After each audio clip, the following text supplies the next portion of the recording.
आपकी बैठकें हो रही हैं। आज मुख्यमंत्री ममता बनर्जी से भी आपकी एक बैठक है, आखिर क्या क्या शेड्यूल है पूरे दिन आज का बंगाल में? यहाँ पे जो संगठन के लोग हैं इनसे मिलेंगे और बंगाल में किसानों का क्या बेहतरी हो सकती है उसके लिए मुख्यमंत्री से बात करेंगे।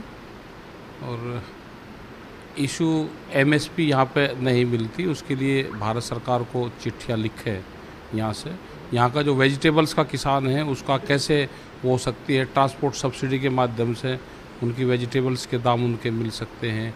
यहाँ पे जैसे कई स्टेट में ये हैं कि वहाँ हर महीने एक मीटिंग अधिकारियों के डीएम के साथ में होती है और वहाँ के जो फार्मर्स हैं उनकी मीटिंग होती है, तो यहाँ पे भी वो मीटिंगें शुरू हों।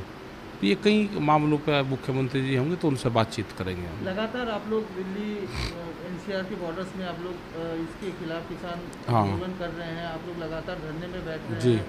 अब क्या बंगाल को भी आप लोग, बंगाल में भी क्या इस तरह से कोई शुरुआत करने की सोच रहे कि ममता दीदी के साथ बातचीत करने के बाद? बातचीत होगी, यहाँ के किसानों के उसमें बातचीत होगी। यहाँ से जो 3 कानून हैं उनके लिए इनसे कहेंगे कि केंद्र सरकार को चिट्ठी लिखें।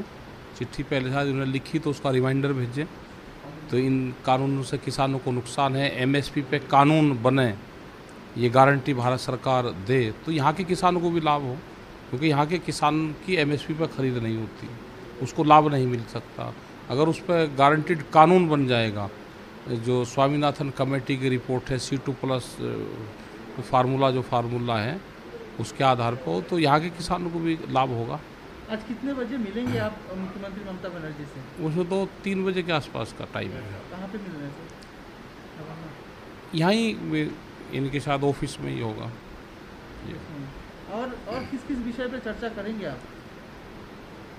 एग्रीकल्चर पे बात होगी, हेल्थ पे बात होगी, जो एजुकेशन है उसके ऊपर बात होगी, और जो यहाँ का फिशरीज का किसान है उसके संबंध में बातचीत होगी।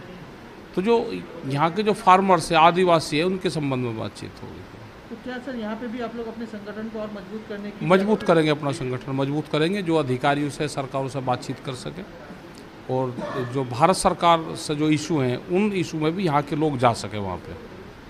सर अब 2021 में 21 खत्म होने का 2022 में सर यूपी में चुनाव हैं। हाँ जी, बहुत बड़ा एक इम्पैक्ट होगा फार्मर्स को देखते हुए, जिस तरह से आप लोग आंदोलन कर रहे हैं, लगातार आंदोलन कर रहे हैं। कहीं ना कहीं इस बार राजनीतिक रूप से कहीं ना कहीं कुछ इस पर बदलाव देखा जा सकता है, क्योंकि आप लोगों का ये आक्रोश कहीं ना कहीं चुनाव में इसका नतीजा, कुछ परिणाम बदल सकता है। अब जनता को नुकसान हो रहा है तो जनता जब खुश होती है किसी उससे तो उसको वोट दे देती है, जब उससे नाराज़ होती है तो उसको वोट नहीं देती। ये है कि वहाँ पे भी अलग प्रॉब्लम वहाँ पे है, जो उत्तराखंड और उत्तर प्रदेश में वहाँ की अलग तरह की प्रॉब्लम है। वहाँ की शुगर कैन का फार्मर्स वहाँ पे हैं, तो उनका पेमेंट की बड़ी दिक्कत उनको रहती है। तो आज भी करीब 15,000 करोड़ रुपया के आसपास सरकारों पे बकाया है वहाँ की शुगर फैक्ट्रियों पे। वहाँ पे भी खरीद नहीं होती, एमएसपी पे खरीद नहीं होती। वहाँ का भी एजुकेशन सिस्टम पूरा फ्लॉप हो चुका है। बिजली पूरे देश में सबसे महंगी उत्तर प्रदेश में है। तो ये सारे सवाल रहेंगे, जब चुनाव आएंगे, लीडर गांव में आएंगे तो लोग उनसे क्वेश्चन करेंगे। क्या आप भी इस बार चुनाव में, चुनावी रूप में आपको भी देखा जा सकता है सर? नहीं, हम चुनाव नहीं लड़ते, ये तो नॉन पॉलिटिकल है, ये तो सरकारों से पॉलिसी पे ही बात करता है। एक स्टेट से जाएंगे तो दूसरे स्टेट में वहाँ की क्या पॉलिसी है वहाँ पे लागू करवाना, बात करना सरकारों से। तो ये है कि यहाँ पे भी सरकार बनी है, पहले भी ममता बनर्जी यहाँ की मुख्यमंत्री थी और अभी भी है। तो ये है कि यहाँ के किसानों के लिए क्या और बेहतर कर सकते हैं, तो उन पॉलिसी पे बात करेंगे।